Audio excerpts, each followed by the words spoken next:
여러분 막상 죽음 앞에 딱 서니까요 너무너무 죽음이 무서웠어요. 지금은 죽음이 끝이 아니라 새로운 시작이라는 거, 우리가 육은 죽지만 영으로 영원히 사는 존재라는 거, 그 부활의 신비를 지금은 제가 알고 있는데 그때 그 어린 마음에 너무너무 죽음이 무서웠었어요. 그래서 눈을 감지도 못하고 제가 하늘을 그 십자가를 바라보면서 그렇게 기도했어요. 하나님, 사람이 죽으면 분명히 천국과 지옥이 있다고 말씀하셨죠. 그렇지만 저는 그 많은 사람들이 만나보았다는 죽음, 음성을 들어보았다는 예수님을 저는 한 번도 만나보지도 음성을 들어보지도 못했습니다. 하나님, 저를 한 번만 만나주시면 제가 죽음의 두려움 같은 건 잊어버리고 천국에 대한 확신과 하늘나라에 대한 소망을 가지고 제 남은 삶을 살겠습니다. 하나님, 정말 살아계시다면 하나님, 저를 딱 한 번만 만나주세요. 그렇게 기도하면서 혼자 생각을 했어요. 하나님을 만나려고 하면 어떻게 해야 될까 생각을 하다가 제가 성경을 열심히 읽었어요. 근데 어느 날 말씀을 보는데 나를 간절히 찾는 자를 내가 만나주겠다고, 작은 말씀에 하나님이 말씀하신 약속이 있는 거예요. 그 말씀을 딱 보는 순간 제 마음속에 그러면 내 간절함을 하나님한테 어떻게 보일 수 있을까 생각했어요. 그러다가 제가 그 다음 날부터 새벽 기도를 시작했어요.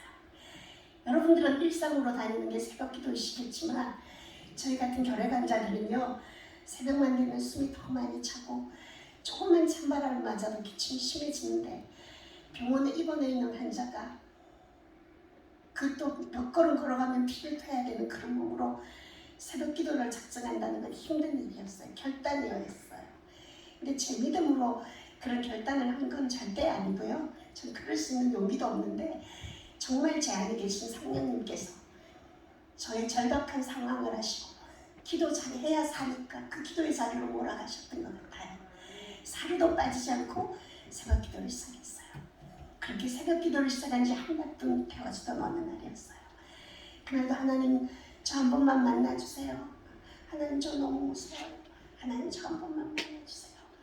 그렇게 울면서 기도하고 있는데 여러분, 제가 태어나서 그때 처음으로 하나님의 음성을 들었습니다. 여러분, 하나님의 음성이 들어보신 경험이 있으시겠지만 무서운 목소리, 우리와 같이 막 천둥같이 그런 무서운 목소리가 아니었어요. 우리 하나님 너무 인격적인 분이셔서 제가 살아오면서 놀랄 일 너무 많이 겪고 살았던 그 아버지가 아시고 주님 음성 듣고도 제가 놀랄까봐 너무나도 따뜻한 목소리로, 너무나도 부드러운 음성으로 제 이름을 불러주셨어요. 기선아, 너는 보는 거로 믿느냐? 보지 않고 믿는 자가 복되단다. 아주 짧은 시간이었거든요. 근데 그 순간에 제가 놀라운 사실을 깨닫게 되었어요.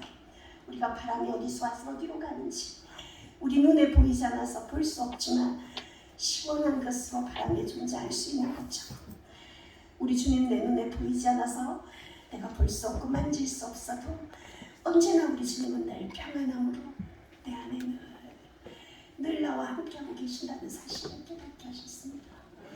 저는 제가 아파하고 힘들어할 때 그 고난 속에서 저 혼자 울고 있는 줄 알았는데 우리 주님은 제가 아파할 때 저보다 더 많이 아파하시고 제가 힘들어 통곡할 때 저보다 더 그런 모습 보시면서 그런 저를 안타까워하시면서도 너무나도 저를 사랑하셨어요. 여러분, 제가 건강했다면 하나님을 믿지 않을 사람이었거든요. 하나님 떠나 살 사람이라는 건 너무나도 잘 아시고 그 17년 긴 세월을 어긋난 세상의 길로 나가지 못하도록 우리 주님 곁에 꼭 붙들어 두셨다는 사실을 깨닫게 하셨습니다.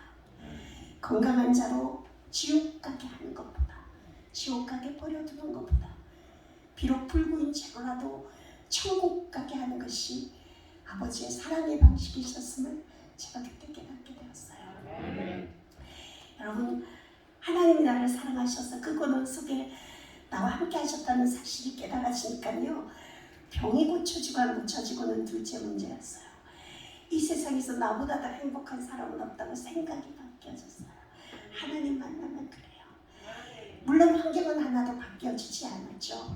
가난한 모습, 병든 모습, 그 모습 그대로였는데 이 세상에서 나보다 더 행복한 사람은 없다는 생각이 바뀌어지는 거예요. 너무너무 행복했어요. 여러분, 하나님의 사랑을 깨닫고 은혜를 받게 되면요, 은혜 받은 사람은 앉아서 신세 한탄이나 하고 울고만 지내지 않아요.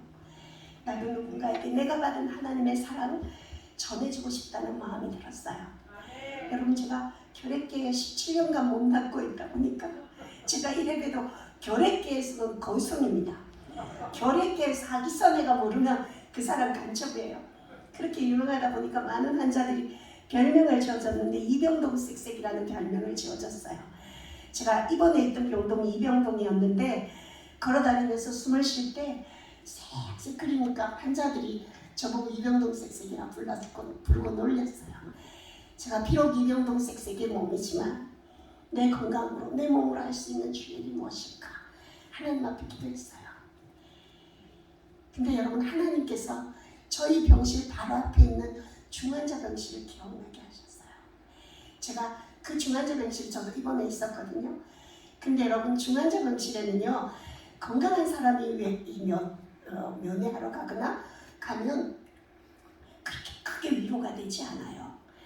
근데 같이 중환자실에 누워있다가 일반 병실로 옮긴 사람이 그 중환자들을 위로하러 오는 모습을 보면 그 중환자들 마음속에 저 사람이 회복된 것처럼 언젠가는 나도 일어날 수 있겠구나, 그런 소망이 생기는가 봐요.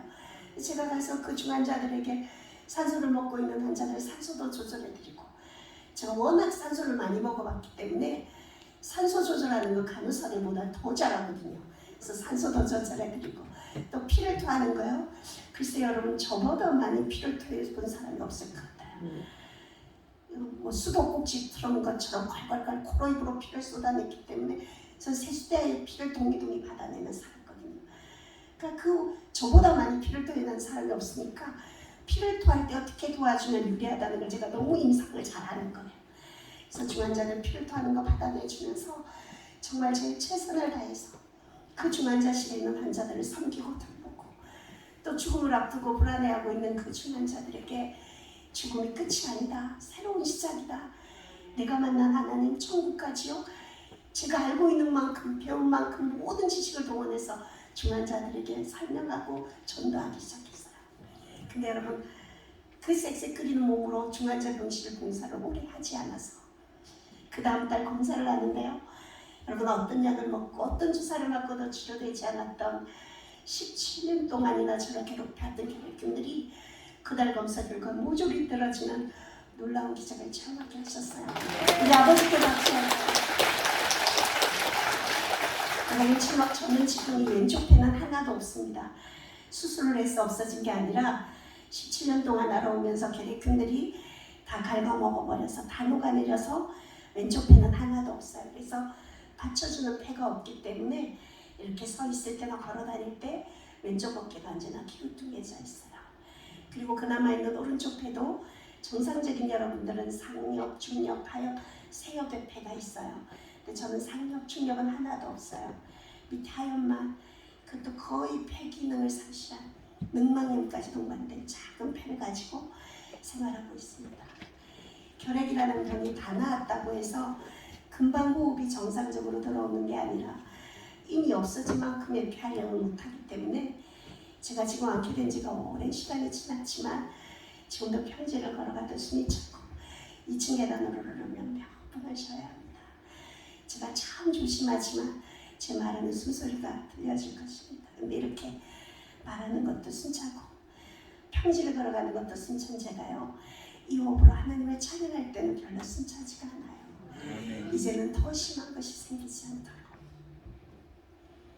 이제는 더 심한 것이 생기지 않도록 다시는 죄를 범치 말라 당부하셨던 아버지의 당부의 말씀을 늘 기억하면서, 저는 저를 살려주신 하나님께서 행여라도 제 생명을 연장시켜 주신 거 후회하시지 않도록 저의 남은 삶을 정말 주님 기뻐하시는 일에 아름답게 쓰임받기를 원합니다. 여러분, 몇 년 전부터 저희 같은 결핵 환자들에게도 장애인증을 주도록 법이 바뀌어졌거든요. 그래서 제가 마산결핵병원에 장애 진단을 받으러 갔었어요. 그때 제 담당 주치의 선생님이 국립마산결핵병원의 원장님이셨어요. 지금 제가 지금도 기억이 나는 게 한 번은 제가 부산에 큰 교회에서 간증을 해달라고 연락을 받았어요. 근데 저는 교회가 크든 적든 물어보지 않고 스케줄 비어 있는 대로 갔어요. 근데 또 늘 제가 비어 있었어요. 근데 이걸 또 믿는 분들도 계세요. 근데 마침 그 날짜가 비어 있어서 알겠습니다 약속을 했는데, 알고 보니까 그 교회는 너무 큰 교회인데 의사 선생님들이, 장로님들이 많으셨던가 봐요. 그래서 강의를 하면서 이번에 헌신 예배 강사가 누가 오냐 부목사님께 여쭤보니까 부목사님이 이렇게 투병하다가 치료받고 찬양하는 사람 온다 그러니까 의사 장로님들이 그러셨대요. 우리가 그래도 명색이 의사인데 환자 말만 들을 수 없다. 부산하고 마산은 가까우니까 그분을 치료했던 의사 선생님도 우리가 한번 섭외를 해보겠다 그러셨던가 봐요. 좀 그 사실도 모르고 간증하는 날이 되어서 그 교회를 딱 갔더니 당회실에 제 주치의 선생님이 또 앉아 계시는 거예요. 저 얼마나 놀랐겠어요. 제가 1부는 제가 간증을 하고 2부는 제 주치의 선생님께서 아기선 씨는 이 의학적으로는 치료 대상이 아니라 연구 대상이다 그러시면서 집회를 한번 한 적이 있어요. 근데 그 의사 선생님이 저를 보고는 그때 장애 진단을 받으러 가니까 검사 결과를 보시고는 이렇게 말씀하시더라고요. 그 까다로운 보건복지부 규정대로 한다고 해도 저는 의학적으로는 1급 장애를 받을 수 있는 사람이래요. 폐활량이 남아있는 폐활량이. 근데 이 작은 호흡을 가지고도 이렇게 건강하게 일반 상태를 유지하고 살아가니까 1, 2급 별 차이 없으니까 2급 정도면 무난하겠다고 제게 2급 장애를 주셨어요. 여러분들이 지금 장애 진단에 대해서 잘 모르시는 것 같은데 2급은 1급 다음에 2급이에요. 중증장애, 항상 보호자가 따라다녀야 되는 중증장애인데 제가 2급 장애인입니다 말씀드리기 전까지 여러분 이렇게 예쁜 장애인 보신 적 있으세요?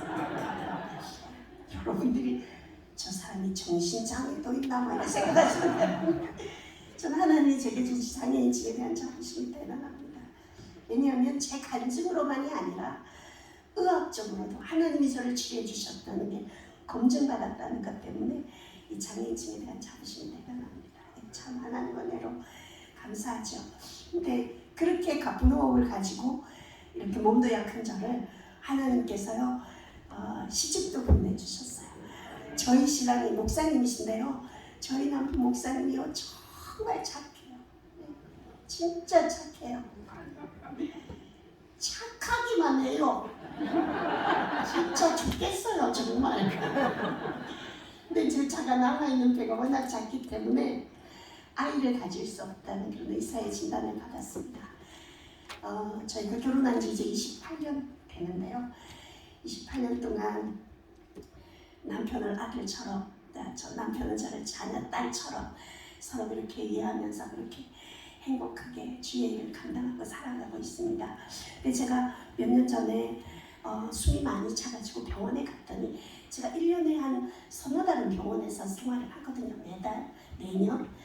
근데 숨이 너무 폐렴이 와가지고 갑자기 병원에 갔는데 폐활량 검사를 했더니 제가 이제 남아있는 폐활량이 15%밖에 없대요. 이게 어떻게 여러분이 이해하시면 좋냐면 여러분 핸드폰 다 가지고 계시죠? 여러분들은 100% 충전된 핸드폰을 들고 계시는 거고 저는 이제 15% 남아있는 깜빡깜빡하는 그런 폐활량을 갖고 있다. 이렇게 이해하시면 조금 이해가 도움이 되실 거예요. 의사 선생님께서 지금 폐활량이 너무 작기 때문에 집 안에 산소호흡기를 설치해 놓고 산소를 꽂고 생활을 해야 된대요. 그래서 산소호흡기를 집에 설치하고 나서 의사 선생님이 우리나라 연대 세브란스가 폐이식으로는 최고의 의료진이 있는 곳이래요. 그래서 폐이식 혹시 되는지 지금 한번 진단서를 끊어주시는 거예요. 그래서 진단서를 가지고 이제 세브란스에 예약을 해놓고 폐이식이 어떤 건지 제가 다 조사를 해봤죠. 그랬더니 에크모라는 피로 산소를 공급해주는 그런 중환 환자들이 폐이식이 성공이 되면 이식 수술하고 4개월 후에 등산을 다닐 수 있을 만큼 폐이식이 대단한 거예요. 저 그런 사람하고 통화도 해보고 이제 조사를 해봤죠. 얼마나 기대가 되었겠어요. 그래서 제가 이제 예약한 날이 되어서 연세대학교에 갔어요. 갔더니 의사 선생님이 저의 CT를 다 보시고는 저보고 그러시는 거예요. 제가 이 하나도 없는 이쪽 폐에 공간이 오래도록 비어 있다 보니까 다른 장기들이 그곳으로 자리를 옮겨가지고 건강한 폐를 가지고 와도 집어넣을 공간이 없다는 거예요. 사기선 씨는 폐이식 대상이 아니라고 그러시는 거예요. 제가 여러분 그날 그 병원에 외래를 보면 갈 때 혹시나 예쁘게 하고 갔어요. 왜냐하면 의사 선생님도 예쁜 환자를 좋아해가지고 좀 수술 날짜를 좀 빨리 잡아주지 않겠나 그런 마음을 가지고 예쁘게 하고 가니까 의사 선생님이 엑스레이 사진하고 제 실물 임상 보고 너무 차이가 나니까 고개를 여신가 엎드리면서 괜찮냐고 하면서 진짜 장하다고 이 폐활량을 가지고 어떻게 일반 상태를 이렇게 유지하고 사느냐고 어깨를 몇 번이나 두드려 주시면서 폐이식의 대상은 되지 않으니까 정말 조심해야 된다고, 감기 걸리면 안 되고 폐렴 절대 걸리면 안 된다고 정말 조심하라고 몇 번을 말씀하시는 거예요. 여러분, 제가 폐이식을 얼마나 기대하고 있을게요. 근데 이식 수술이 안 된 대상이 아니라는 얘기를 듣고 제가 의사 선생님하고 인사를 드리고 나와서 복도의 로비에 의자에 앉아서 저도 모르게 눈물이 나는 거예요. 믿음과 상관없이. 여러분, 마스크하고 다니시는 거 힘드시죠? 평소 제 호흡이 어떤 호흡이냐고 생각하시면 경험해 보시고 싶으면 여러분들이 끼고 있는 구사크 마스크 10개를 여러분이 끼고 있으면 그게 제 평소의 호흡이다 생각하면 저를 이해하시는 데 도움이 되실 거예요. 저는 한 번도 여러분이 편안하게 쉬는 그 호흡을 제가 쉬어본 적이 없거든요. 얼마나 폐이식에 대한 기대가 컸겠어요. 한참 울다가 눈물을 닦고 제가 하나님 앞에 기도했어요. 하나님이 제 생명을 의사 선생님들에게 의술에 맡기지 않으시고 하나님이 직접 돌보시려고 하는 거죠. 그렇습니다. 하나님, 제 생명은 하늘이 돌보는 목숨입니다. 하나님 책임져 주세요. 그렇게 기도하고 눈물을 닦고 집에 돌아왔습니다. 제가 오늘 갈마교회 한 10몇 년 전에 목사님 다녀가는 것 같아요. 성전 건축하기 전에. 그때 와서 이제 다시 이렇게 왔는데 폐이식에서 건강한 모습으로 와가지고 여러분, 그렇게 이병동 쌕쌕이로 살았던 제가 이제 이렇게 건강한 모습으로 살게 되었어요. 폐이식 수술이 성공해서 정말 이제 하나님 앞에 영광 돌립니다. 막 그렇게 간증을 오늘 이렇게 할 수 있었으면 얼마나 좋았겠습니까? 그죠? 근데 여러분, 꼭 폐이식을 수술을 성공해서 그래야만이 하나님 앞에 영광이 되는 건 아니라고 생각해요. 제 같은 호흡을 가지고도 제가 하나님 원망하지 않고 제 삶의 자리에서 주님 이런 부귀 감당하면서 살아가면 그것이 하나님 앞에 더 큰 영광이 되지 않을까, 그렇게 생각하면서 살고 있어요.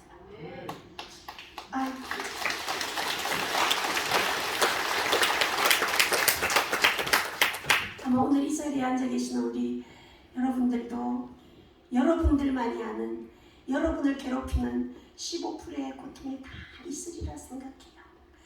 그게 건강의 문제든 자녀의 문제든 경제적인 문제이든 생각만 해도 헉헉거리게 되는 그 아픈 고통이 여러분에게 다 있으리라 생각해요.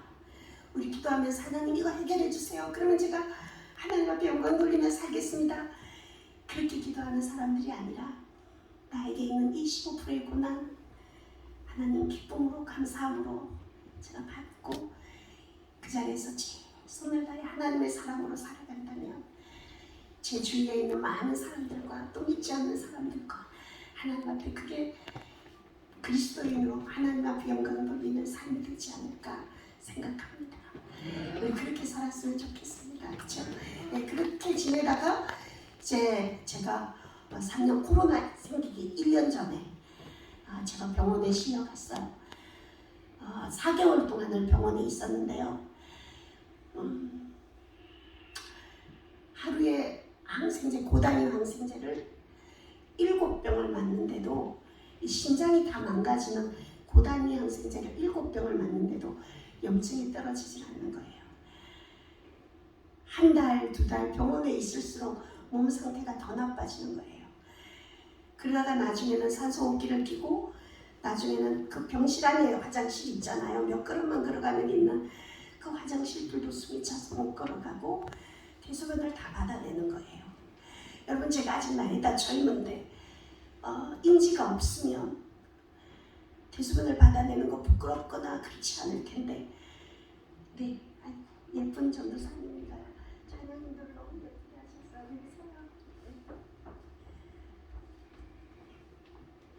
네, 정신은 멀쩡한데 대소변을 누워서 받아내는 그 상황이 너무 부끄럽고 싫은 거. 그렇게 4개월을 지냈어요. 근데 더 이상 맞을 항생제가 없다고 집으로 퇴원해 가는 거예요. 그래서 산소호흡기를 끌고 집으로 돌아왔어요. 이제 병원에는 몇 달 입원해 오랫도록 장기 대학병원에 입원해 있지 못하거든요. 퇴원했다가 다시 또 입원을 해야 되는데 한 주간이 지나면 다시 재입원을 하러 그 병원을 또 가야 되는 거예요.